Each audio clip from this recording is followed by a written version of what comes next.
Bismillahirrahmanirrahim. Samud qavmiga ularning qayrindishi Salihni payg'ambar qilib avatdiq. U: "Ey qavmim, Allohga ibodat qilinglar. Sizlarga Allohdan boshqa hech qanday iloh yo'qdir.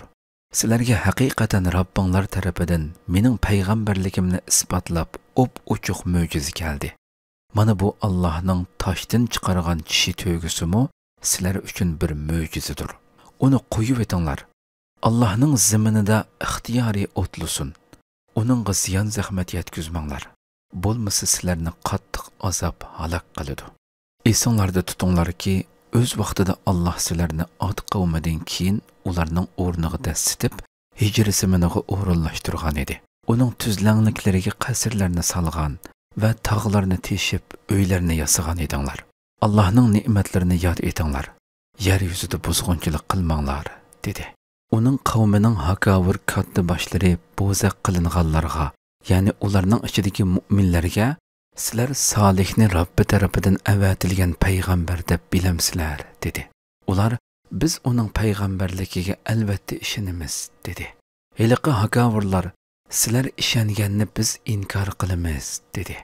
Ondan ular heliqi tishi to'gini bo'g'izlab, Robbining amrini tutishdan bosh tortdi va: "Ey Salih, agar sen rostli payg'ambarlardan bo'lsang, bizni qo'rqitgan azobni keltirib baq", dedi. Shuning bilan ularga qattiq yer davlash yuzlandi-da, ular uylarida o'ltirgan payti qetib qoldi. Salih ulardan yuz o'rdi va: "Ey qavmim, sizlarga haqiqatan Robbimning farmonini yetkazdim. Sizlarga nasihat qildim, lekin sizlar nasihat qilguvchilarni yoqtirmaysizlar", dedi. Lutni Sadum aholisiga payg'ambar qilib avatdiq. O'z vaqtida u o'z qavmiga mundoq degan edi: "Bundaq qabih ishni sizlardan ilgari jahon ahlidan hech qanday odam qilib boqmagan edi. Sizlar haqiqatan ayollarni tashlab qo'yib, erlar bilan jinsiy talabinglarni qondiryapsizlar. Sizlar haqiqatan haddidan oshquchi qavmsizlar." Lutning qavmining birdan-bir javobi: "Ular, ya'ni Lut va uning agashkuchilarini shahringlardan chiqarib etinglar. Chunki ular o'zlarini pok saqlaydigan kishilardir", deyishdan iborat bo'ldi. Lutni uning agashkuchilari bilan birga uning qavmiga tushgan azobdan qutqizdik. Faqat uning ayolini qutqizmadik. U shaharda qilib halok bo'ladiganlardan edi. Ularning ustiga toshdan yomg'ir yog'dirdik. Gunohkorlarning oqibatining qanday bo'ladiganligiga qarag'in. Madyan xalqiga ularning qayrindishi Shuaybni payg'ambar qilib avatdiq. U aytdi: "Ey qavmim, Allohga ibodat qilinglar. Sizlarga Allohdan boshqa hech qanday iloh yo'qdir. Sizlarga Robbinglardan mening payg'ambarligimni isbotlaydigan ochiq mo'jiza keldi. O'lchamni va tarozini to'g'ri ishiltinglar. Kishilarning narsalarini kam bermanglar. Alloh zaminni isloh qilgandan keyin yer yuzida buzg'unchilik qilmanglar. Agar ishonsanglar, shunday qilish sizlar uchun yaxshidir. Sizlar kishilarga tahdid selib, Allohga iymon etganlarni Allohning yo'lidan to'sgan va u yo'lning agri bo'lishini tilagan holda har bir yo'lda o'ltirmanglar. Esinglarda tutinglarki, ayni vaqtda sizlar oz edinglar. Alloh sizlarning soninglarni ko'paytdi. Shuning bilan kuchlandinglar. Buzg'unchilik qilguvchilarning oqibatining qanday bo'ladiganligiga qarab beqinglar. Agar sizlardan bir guruh odam mening payg'ambarligimga ishongan, yana bir guruh odam ishonmagan bo'lsa, Alloh bizning oramizda hukm chiqarganga qadar kutib turinglar. Alloh hukm chiqarguvchilarning eng yaxshisidir." Shuayb qavmining hakavur katta boshlari: "Ey Shuayb, seni cho'qim sana iymon etganlar bilan qo'shib shahrimizdan haydab chiqaramiz. Yoki sizlar cho'qim bizning dinimizga qaytishinglar kerak", dedi. Shuayb: "Biz yoqtirmasaqmi dininglarga majburlamsizlar", dedi. Shuayb yana aytdi: "Alloh bizni dininglardan qutuldirgandan keyin yana uningga qaytsak, albatta Alloh nomidan yolg'onni to'qigan bo'lamiz. Robbimiz Alloh xohlamasala, biz sizlarning dininglarga hargiz qaytmaymiz. Robbimizning ilmi hammani o'z ichiga oladi. Biz Allohga tayinamiz. Ey Robbimiz, biz bilan qavmimiz orasida haq hukm chiqargin. Sen hukm chiqarguvchilarning eng yaxshisisan."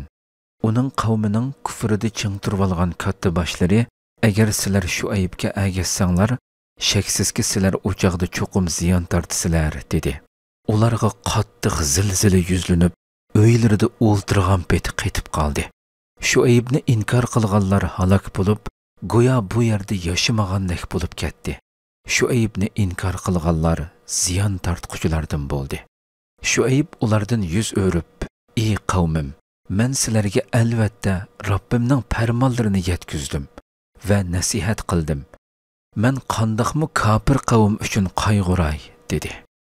Biz qaysili shaharga biror payg'ambar avatgan bo'lsak, shahar ahli uni inkor qilgan bo'lsa, u shaharning aholisini iymonga kelib Allohga yolvursin deb namratlikqa, kasallikka giribtor qildik.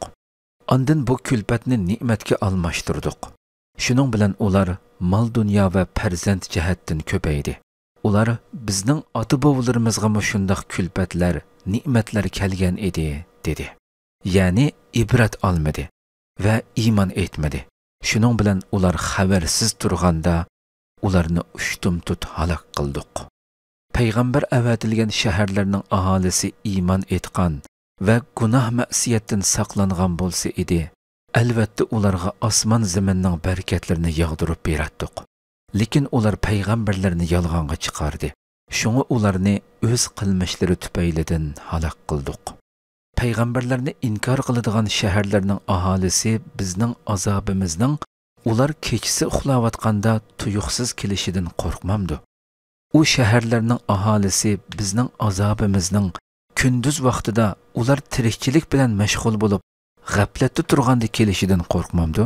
Ular Allohning chora ko'rishidan qo'rqmamdi. Faqat ziyon tortquchi qavmlar Allohning chora ko'rishidan qo'rqmaydi. Zaminda ilgari yashaganlardan keyin u zamonga varis bo'lg'uvchilarni xolisa gunohlari tufaylidan halok qiladiganligimiz ularga ayon bo'lmadimi? Biz ularning dillarini pechatlab etimizda ular haq so'zni anglamaydigan bo'lib qoladi. Ey payg'ambar, shu shahar aholisining ba'zi xabarlarini sana bayon qilib beramiz. Shak shubhisizki ularning payg'ambarlari ularga haqiqatning o'p-ochiq dalillarini elib kelgan edi. Ular ilgari haqiqatni inkor qilganligi uchun iymon etmadi.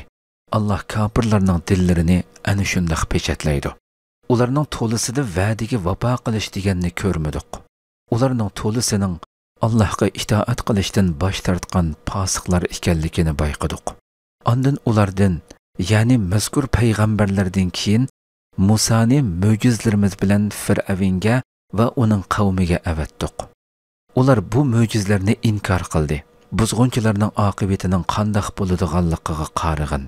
Musa aytdi: "Ey Fir'avn, men haqiqatan olamlarning Robbi tarafidan avatilgan payg'ambarman. Alloh nomidan faqat haqiqatni aytishga haqliman. Men rostilla Robbinglar tarafidan sizlarga mening payg'ambar ekanligimni isbotlaydigan mo'jiza elib keldim. Shuning uchun Isroil avlodini men bilan katkili qo'ygan. Fir'avn, agar sen bir mo'jiza elib kelgan bo'lsang, bu gapingda rostchilardan bo'lsang, qani uni bizga ko'rsatgin", dedi. Musa hassini tashlab edi, u shu hamon aniq bir ajdahoga aylandi. Qo'lini qo'ynidan chiqarib edi, u shu hamon qarg'uvchilarga nur chaqnatib turgan op-oq bo'lib ko'rindi. Fir'avn qavmidan bo'lgan katta boshlar aytdi: "Bu rostilla nihoyatda usta sehrgar ekan. U sizlarni yurtinglardan haydab chiqarib o'tmoqchi." Fir'avn aytdiki: "Undaqda nima maslahat bersizlar?" Ular aytdi: "Uni va uning qayrindishi Harunni bir oz saqlatqin. Shaharlarga sehrgarlarni yig'adigan kishilarni avatgin. Ular barliq usta sehrgarlarni sening huzuringga elib kelsin." Sehrgarlar Fir'avnning qishig'i keldi. Ular: "Agar biz g'alaba qilsak, bizga cho'qim mukofot berilamdi", dedi. Fir'avn: "Ha, uning ustiga sizlar cho'qim mening yaqin kishilarim bo'lib qolasizlar", dedi. Ular: "Ey Musa, tashlaydigan narsangni sen avval tashlamsan yoki biz avval tashlamdik", dedi. Musa: "Sizlar tashlanglar", dedi. Ular sehrgarlik buyumlarini tashlab, kishilarning ko'zlarini bog'ladi. Ularni qattiq cho'chitib o'tdi va cho'ng bir sehrni ko'rsatdi. Musaga "Hasangni tashlag'in" deb vahiy qildik. U hassini tashlab edi, hasa ajdahoga aylanib, ularning saxta narsalarını dərhal yutuvetdi. Bu yerdə Fir'avin və onun əgəş küçüləri məğlub boldu və xar bolğan halda qayıtdı. Sehirgərlər səcdəyə baş qoydu. Ular dedi ki, biz aləmlərinin Rabbigə, Musa və Harunның Rabbigə iman etdik.